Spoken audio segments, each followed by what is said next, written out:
Welcome to Taming the High Cost of College. This is episode 119. In this episode, Chuck and I are going to talk about college planning at the highest level and introduce you to the many areas that go into a good college plan. So if you're the parent of a high school student and you're working on college or even just starting to think about college, you're in the right place. You have kids, they grow up, and before you know it, it's time to plan for college. Where do you start? How much is it going to cost? Will you qualify for financial aid? Should you be looking into scholarships? When will you be able to retire? What about student loans? The list of questions is never ending.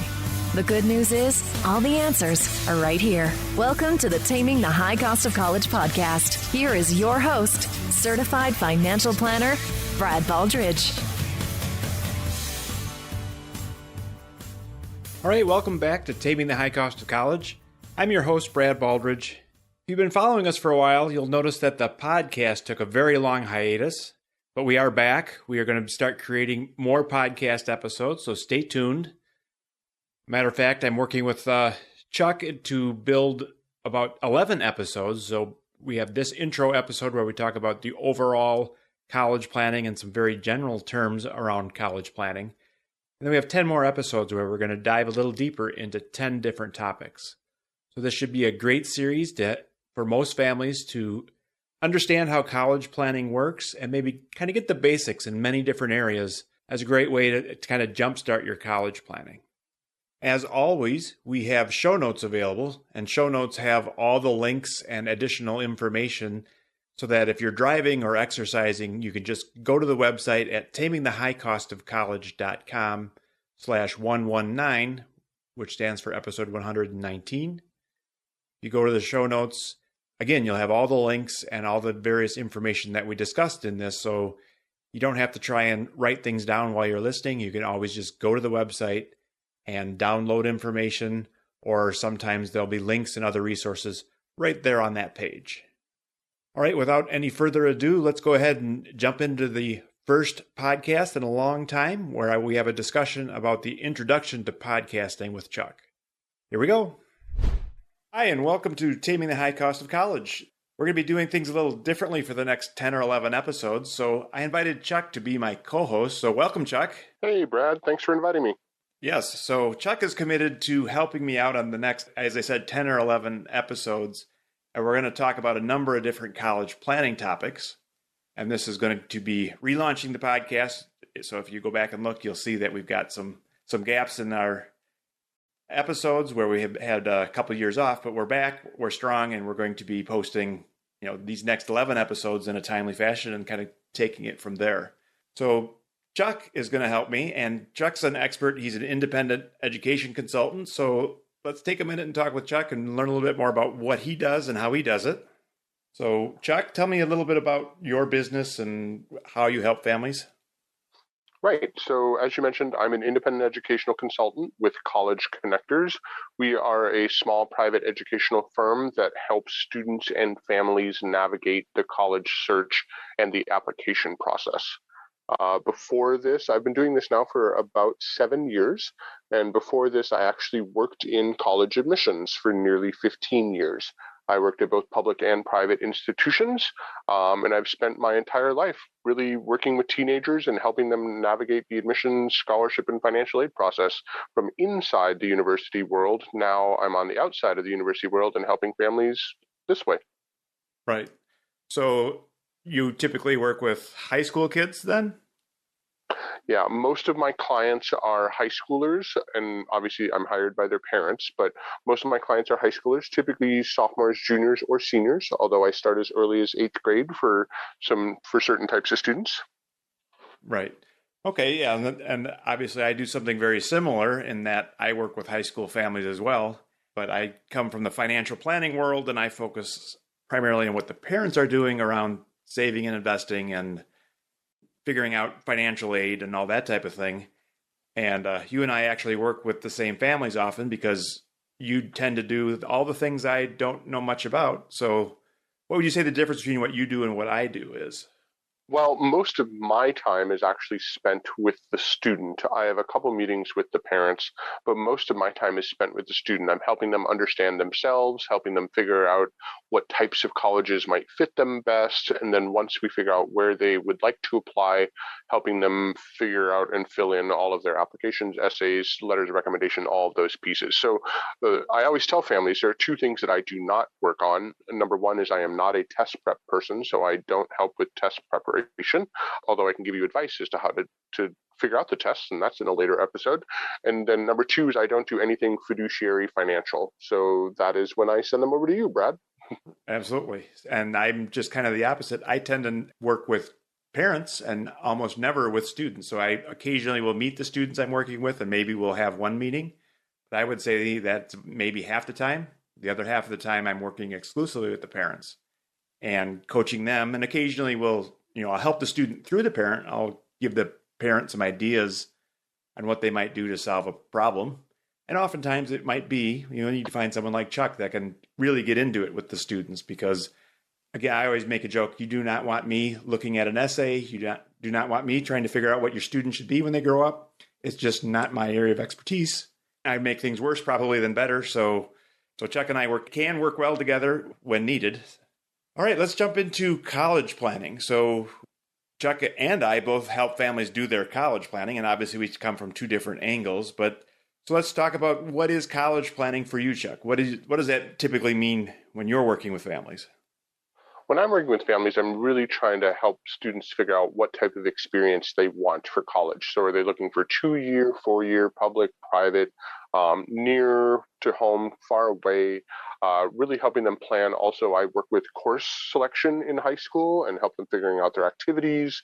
So really, it's all of the pieces of figuring out what do I want in my post-high school experience. So I've even helped students figure out gap year programs and even enrolling in the military as well. So I'm really focused on the student and helping them get on track to make sure that they meet all of the deadlines that happen during the college search and application process. Right. And I look at college planning from again, parent and family perspective, and what are all the tasks that need to get done, and saving and investing, and how are we going to pay for college, and how do we make it perhaps more affordable, and what kind of impact will spending X on college have on retirement or our other financial goals. Many times we have those tough discussions about, well, is this college worth it? This one's 10,000 more than that one. Is it worth 10,000 more, or 20 or 30 or whatever the differences might be?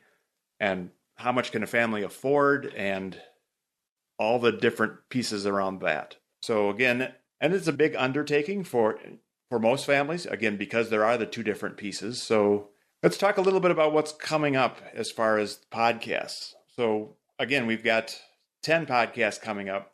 The titles, finding a good fit school, figuring out the net price of schools, choosing a major and career, how to do college research and college visits, what it takes to get accepted at certain schools, scholarships and their multiple forms, loans, college testing, and then finally need-based aid. So we're going to cover a wide gamut of college planning, and that's right there is a good intro to understand that college planning is very broad and that all those topics are all under the umbrella of college planning. So what is your thoughts as far as when a family should start all this? I wish I had a dollar for every family that told me, oh, I wish we would have started with you sooner. So basically, there's this old myth of, well, we don't start thinking about college until my kid is a rising senior. And in my world and what's going on with the application process and the essay process at colleges, that's almost too late. So you really need to start earlier. Most students start with me at the end of their sophomore year or the very beginning of their junior year.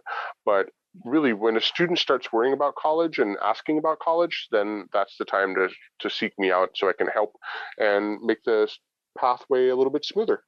Absolutely. And I would say something similar in that we definitely need to start thinking about the financial side of college. And again, we can start with that with even young kids. But there's kind of this transition where we switch over from what I would call early stage to late stage. So early stage is, we think we have students that are ultimately going to go to college. That's one of our goals. And maybe you'll start saving and investing and building some sort of college fund in order to have some money for college. And that's about all you can do. It's really hard to, pick majors or talk about what school is appropriate for your 4-year-old. But then we move into what I would call late stage planning, which again is where we start doing all the heavy lifting, junior, senior year for sure. But both Chuck and I feel like if we could really push into the sophomore year with some of this, it would make everybody's life a lot easier. And again, there's not all students I think are mature enough to necessarily get out there and do hardcore, let's visit colleges and that kind of stuff. But there's lots of other stuff you can get out of the way while your student grows up, if that's an issue. And as Chuck mentioned, sometimes the students are ready. I mean, what do you see as far as when students are ready to really dive into it? Yeah, I think the light bulb gets turned on once students start sitting down for those ACTs and those SATs, which typically happens in the junior year. For some kids, they'll take the PSAT earlier or the pre-ACT, but when the tests start being talked about, that's when students go, "Mom, Dad, I think I need to think about college." But as you said, there's stuff that I can be helping with earlier. So one critical part is course planning and figuring out what courses students should be taking in high school to prepare them for college level work. And sometimes students don't think about that. Like what you take in freshman year determines what you take sophomore, junior, and senior year in high school. And so I can also help with those conversations, getting involved in school, out of school, and just starting the whole process. As you said, it might not be ready to go do a college visit, but maybe, that could be a piece of puzzle as you're going on your family vacation. And we'll talk about that in a later episode. Right, absolutely. So I think the biggest benefit of starting early is it prevents the mad scramble where there's a lot of stress. And yes. From a financial perspective, I think a lot of times we get to the situation where we're essentially doing damage control. Instead of planning and laying it out and doing it the best way we can, we're now in a mode of, well, what do we absolutely have to get done so that this doesn't totally blow up? And then a lot of times we might cut out things like, well, we're not going to spend time on scholarships because we just don't have the time. We didn't start early enough is what it really boils down to.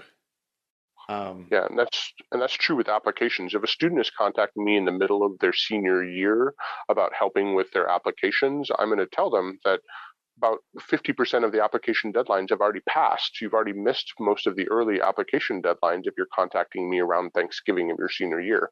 So then I'm also doing damage control and figuring out what colleges are still available and where they could possibly apply and trying to get all that ready and done in time. So yeah, the earlier, the better, less stress, more organized, and a better overall experience. Absolutely. So we've kind of talked about this being a relatively large project, and it's going to take parents and students to coordinate and that type of thing. Chuck and I tend to work with families where they need some help. So what are the options as far as, doing your college planning? What areas have you seen and what makes sense for some families? Well, as far as some of them, many students don't actually need me. So if you're applying to your local public school, public institution, that is not that difficult and, it's a one-page application, you don't need me. But if students have other things going on, so if they want to be a varsity athlete and play Division 1, 2, 3, or NAIA sports, that's going to be another factor in the college search process. If they want to be in the fine and performing arts, so music, dance, theater, art, and fields that are related to those, that is going to take an additional process. If the student is wanting to apply to a highly rejection institution, so a school that rejects far more than they admit, that's going to take some more work. And then last and certainly not least, and my favorite, if students have various learning challenges that might impact the process, so maybe it takes them longer to read or longer to write an essay, or they have accommodations that we need to consider as we're looking for colleges, which is many of my students, that group should also start earlier because there's more things going on. But yeah, if you're just, Johnny or Susie wanting to apply to the local 4-year public institution, you should probably be okay on your own unless you're very, very confused. Absolutely. But I think there's also a lot of families that are saying, our goal is the local state school because that's all we can afford. And the reality is, from the financial side, there's often ways that you can go to a private school. And again, not necessarily for free, or maybe not even the same as a state school, but at least cost competitive, maybe just a few thousand more. Right. So again, I think a lot of people, once they learn the process, they might realize that there's a lot more opportunity out there versus just limiting it and saying, well, we're only going to consider the local state school because that's all we can afford. And again, sometimes that's absolutely true, where in the end, that is going to be the most affordable option by far, and it's the best path. But sometimes, there's other paths that are available. And I think a lot of parents, want to do the best they can for their kids. And sometimes the large, crowded local state school is not the right answer. Sometimes the right answer is finding that specialty school that has something to offer that a lot of state schools don't offer, whether it's small class sizes or particular majors or career paths or internships, there's all kinds of reasons you would, consider both your local state schools and schools across the country and private schools and all the other options. Yeah, absolutely. Over 50% of my students have gone to a school that they had not heard of prior to working with me. So that's the other fun part, is sometimes you don't know what you don't know. And by working with one of us or both of us, we can help you understand things that you have not thought about or considered when you are thinking about this process, because the process has changed. This is not the same way it was when you applied to college 20, 30 years ago. And it's much more complex, many more nuances that are happening, going on, things and factors to consider. So even just getting, a consultation with us can help families understand, oh, we haven't thought about that, or, oh, we didn't think about this. And that can be helpful to them. Absolutely. And of course, we've got this whole podcast. So, you can do it yourself and, again, plug into things like the podcast and learn all the things that you need to do and that type of thing. And there's, I'm building some courses and there's books out there. There's all kinds of information on my website and Chuck's website and many other websites. So there's all kinds of information. So I think you really have kind of three options. You can kind of do it yourself. You can do it yourself with help of some sort, like courses and books where you kind of jumpstart it. And then ultimately, if you need to or want to, you could hire an expert or even multiple experts. And, again, sometimes you're looking for an expert around test prep, or the finances or helping your student. And it might be three different people that you might consider for different pieces of the puzzle. So I think, again, it's become a much bigger challenge because the price of school and the downside of not doing it well is a much bigger deal. If you end up changing schools or changing majors and you need to tack on an extra semester or year to make up for something you didn't do quite right, that can be tens of thousands of dollars. And all of a sudden, doing it right the first time makes a lot of sense. Right. And I'm wondering, for you, Brad, are there certain types of families that you would want to work with earlier? So certain situations that they may want to consider starting with you maybe before senior year? Oh, for sure. Yeah. And again, for me, senior year is almost too late. I think everybody should be working on this and working at it hard by the middle of the junior year. And it would be great if they could start middle of sophomore year. And things that make things more complicated when I'm working with families, there's multiple children. Again, because maybe you can stretch and pay that big bill if you only have one kid, but that big bill times 3 kids or 4 kids, and all of a sudden the math doesn't work. So you really need to understand. And before you commit to spending all your money on the first kid, because again, sometimes then it's, sorry, Susie, we spent all of the money on Johnny, so you're out of luck. This doesn't fly in most families. So that's where we see disasters where now the family is, feeling obligated to take on major loans or do things that they probably shouldn't have done. And they know it in the back of their head, but because they helped one family or one student, they're going to help the others to an equal level, even at the detriment to their financial future. Other areas where there's more complexity. And again, complexity means there's more opportunities to plan and there might be more opportunities to make things come out differently. But divorce and blended families is another complicated area when we start looking at need-based aid and who's on the financial aid forms. And who's going to pay and who's going to save and who should have the investments in their name versus the other parent. Business owners and rental property owners are also have some additional work to do because of the financial aid forms. Some of them include the businesses and rental property, some of them don't, and how you value it is a challenge. But on top of that, having a business or rental property means you might have cash flow to help pay for college as well. So then It's just, how do we do it efficiently? How do we get money out of the rental property or out of the business and efficiently direct it to college without getting hammered in taxes or other issues?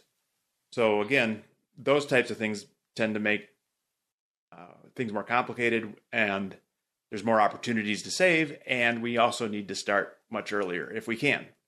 Again, most people don't know that we exist, so they don't know to look for us until they're well into the process sometimes, and we can do damage control at any point.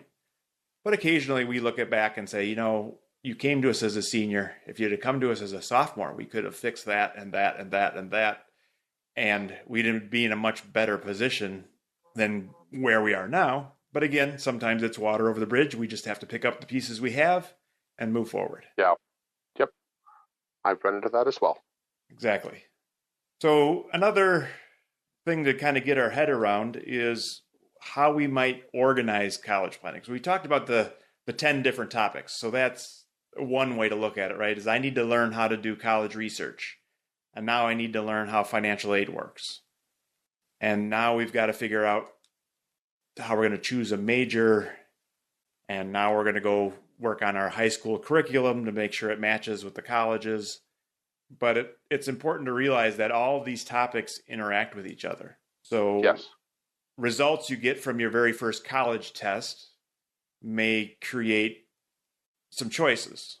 If the test scores are phenomenally good, you might say, oh, well, maybe we can consider the more challenging schools. And if they're average or poor, then you might be, well, do I test again? Do I do some test prep?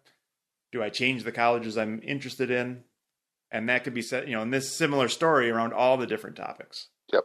Or you call me and I tell you, oh, by the way, there are colleges that don't require ACT and SAT that your student would be a great fit for. And then that kind of blows your mind. Like, oh, wait, there are options for me, even if I have a bad test score? Yes.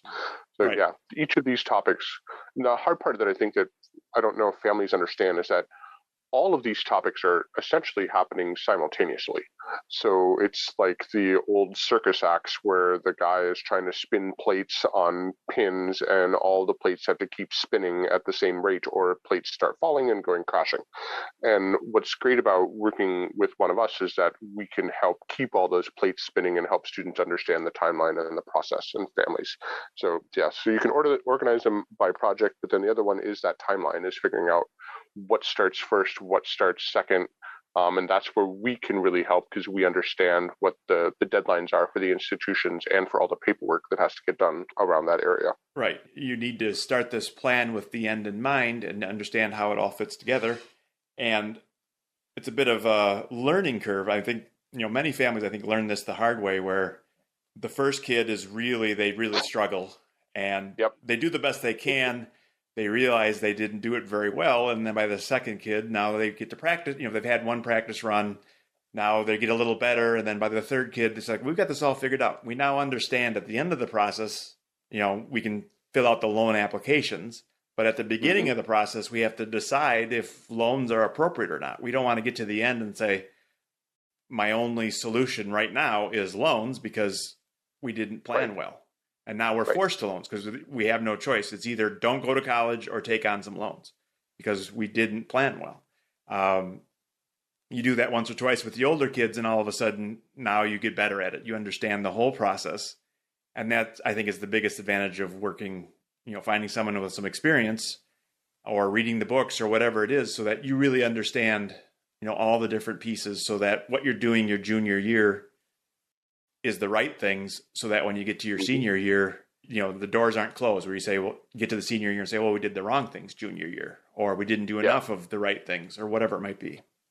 All right. Another way to organize the timeline is by who does what.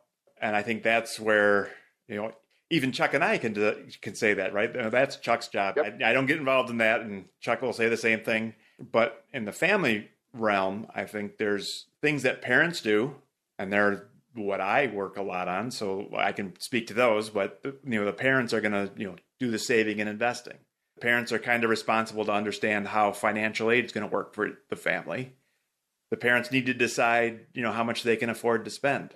Some families, education is very important. I had a dad not too long ago that he said, well, my budget is $125,000 per student. That's all I'm spending. And most people would say, oh man, I wish I had that kind of budget. That would make our life so much easier. And again, so every family needs to figure out how they want to do it and what makes sense. But then I think the other important thing for parents to figure out is this realistic? You can say things like, well, we can't afford to pay for college, so they're just going to have to go get a bunch of scholarships. But is that realistic? Is your student in a position where they could get scholarships, even if they work hard at it? And right. Of course, the second step is, how are you going to get them to work hard at it? So I think the parents, can start on a lot of the financial stuff, whether the student's ready or not. How many children do we have? What can we afford per student? What makes sense? Where should we, if we can save and invest now, where should we put the money? If we can't save and invest, are we willing to take loans? What is the process that is going to successfully pay for school? And then Chuck, I'll let you talk a little bit about what students need to do and how they do it. Yeah, this is another great example. As you said, it's a multi-year process. And if I could make it work my way, I would have families check in with me even in 8th grade, because the high school classes so much impact the college application process. And a lot of families think, well, freshman year doesn't really matter in high school, and that's completely incorrect. Freshman year absolutely matters. The moment you step into high school, everything that you're doing in high school is going to be put on your college application. So I would love to start earlier with families, just to have check-in meetings and help them understand the process. There are things that the student needs to be doing, which is focusing on grades and getting the best grades possible. They don't have to be 4.0s, but students need to put forth their best effort, and the more effort they put in and the better grades they get, the more college opportunities are going to be available for them.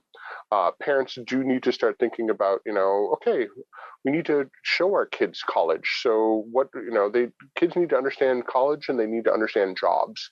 A lot of parents go, why doesn't my kid pick a major? Well, they don't know what the jobs are that are out there. So introduce your kids to your friends and what majors they do.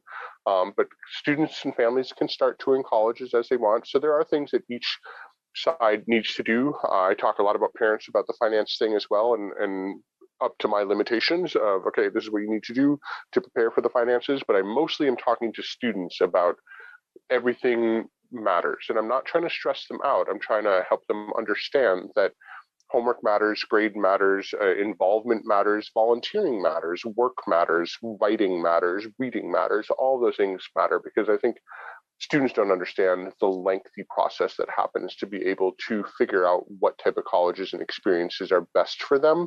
I always tell them, let's get started early and have those conversations and really help the student. I'm not trying to replace high school counselors. High school counselors just have way too many students and not enough time to work with students individually. I'm really, an additional support for students who just aren't getting enough support that they need from their high schools and their high school counselors. Absolutely. And I think what happens, another way to think about it is, inadvertently, I think sometimes doors close because we didn't do what needed to be done. So now It's just not an opportunity anymore. And a lot of times that's fine, right? You could do the planning and say, well, these are the doors that are going to close because this is what we're going to do. And you would say, that's fine. We're not interested in those opportunities anyway. So we can go ahead and let those doors close. I think where people get frustrated is when you get to the end and look back and say, oh, we did these things and they closed all these doors that I wish were still open, but I just didn't know at the time that I should have done that, or I could have done that, or I could have prepared this, or whatever it is. Right. A perfect example is I've had students come to me as seniors in high school, and they want to apply to certain colleges that require a fine and performing arts class to be taken in high school. Some colleges require a year of fine and performing arts. We get to senior year, and I'm like, well, you can't apply to those schools because you don't have that. And they said, well, our high school doesn't require it. I said, yeah, well, your high school doesn't require it, but the colleges might. So I help families and students understand, what do your high schools need you to do and what do the colleges need you to do, because those are completely different checklists.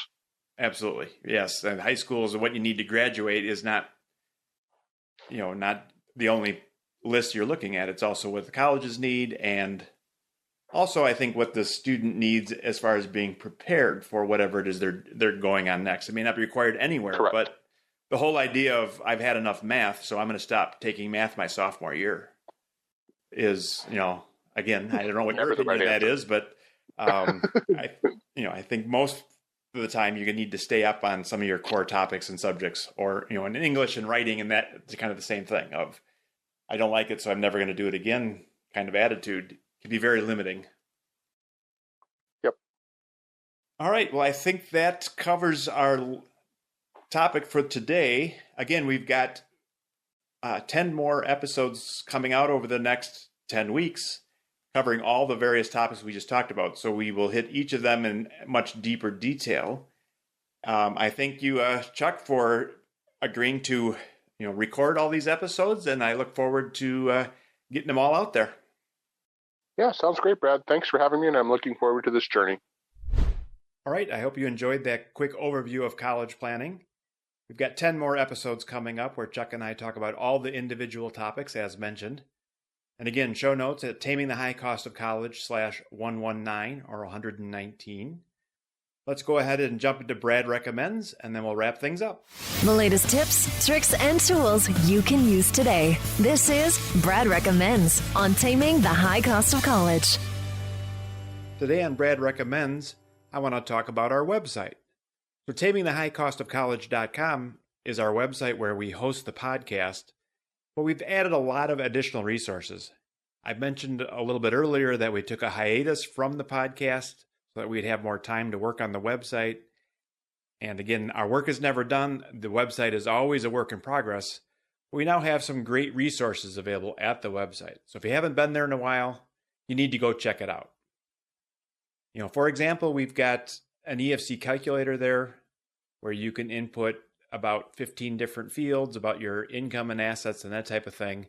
And it'll help you calculate what your EFC is, or expected family contribution. If you don't know what EFC is, well, then we're going to cover that in a future podcast, so stay tuned. There's also great articles about visiting colleges and planning and need-based aid and merit aid and all the different things that you need to understand. So again, great resources to be reading there. We have our net cost of college by state. So if you, for example, live in Arizona, you can go to the Arizona page and see all the colleges in Arizona and what they cost based on your particular income.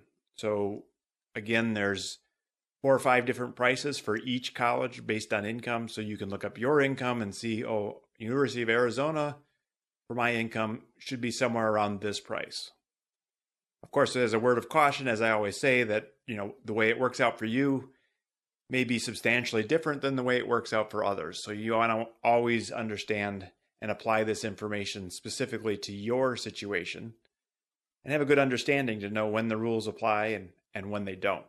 But again, net price of college by state, there's a 50, actually there's probably one for DC as well. So there's 51 different state charts there where you can look up your state, in-state colleges and your private colleges and gather, again, some preliminary data about what college actually costs these days. You can sign up for our newsletter at our website where we will send out this type of information on an ongoing basis as we create new material. We put it out there as part of our newsletter. Another great resource is the Scholarship Guide for Busy Parents.